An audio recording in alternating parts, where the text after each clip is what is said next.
L'unité usuelle de vitesse est le kilomètre par heure. Le problème, c'est que l'unité légale de vitesse dans le système international, c'est le mètre par seconde.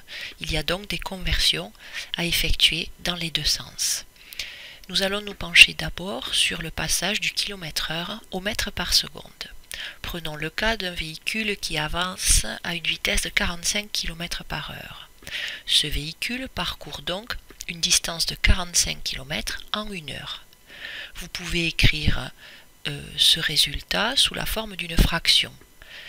La valeur numérique 45 fois les unités, donc km par heure.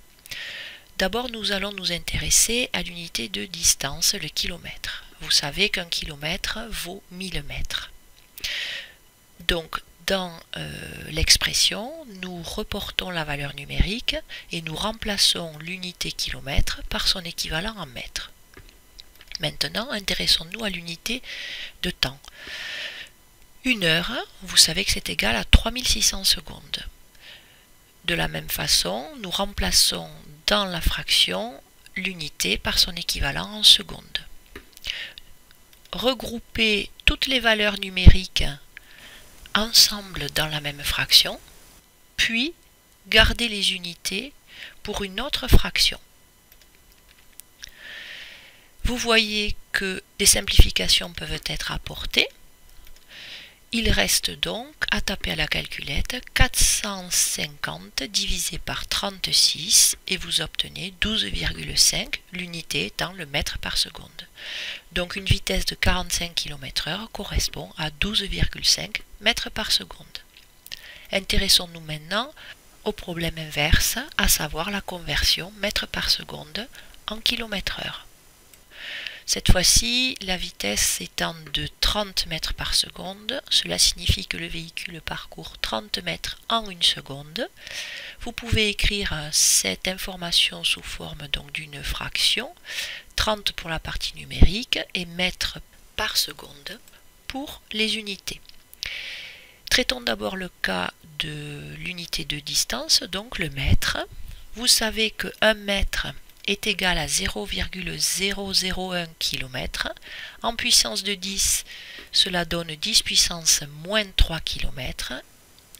Dans l'expression, reportons la valeur numérique et remplaçons le mètre par son équivalent en kilomètres. Maintenant, pour l'unité de temps, la seconde, partez de ce que vous connaissez. Vous savez que 3600 secondes représentent 1 heure. Et nous cherchons 1 seconde, son équivalent en heure. Cela revient à effectuer un produit en croix. Nous obtenons x en multipliant 1 seconde par 1 heure et en divisant par 3600 secondes. Les unités secondes se simplifient. En tapant à la calculette 1 sur 3600, vous obtenez 2,8 fois 10 puissance moins 4, l'unité étant l'heure.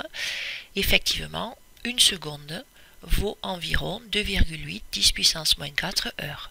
Donc dans la fraction, remplaçons la seconde par son équivalent en heure. Nous regroupons d'abord les valeurs numériques sous une même fraction, puis les puissances de 10, puis les unités. Les puissances de 10 se simplifient. Nous réécrivons la partie numérique, la simplification des puissances de 10, les unités, sachant que diviser par 10 puissance moins 1 revient à multiplier par 10 puissance 1, l'expression peut s'écrire en tapant à la calculette 30 fois 10 puissance 1, donc 300 divisé par 2,8, vous obtenez 107 km par heure. Donc une vitesse de 30 mètres par seconde correspond à 107 km par heure.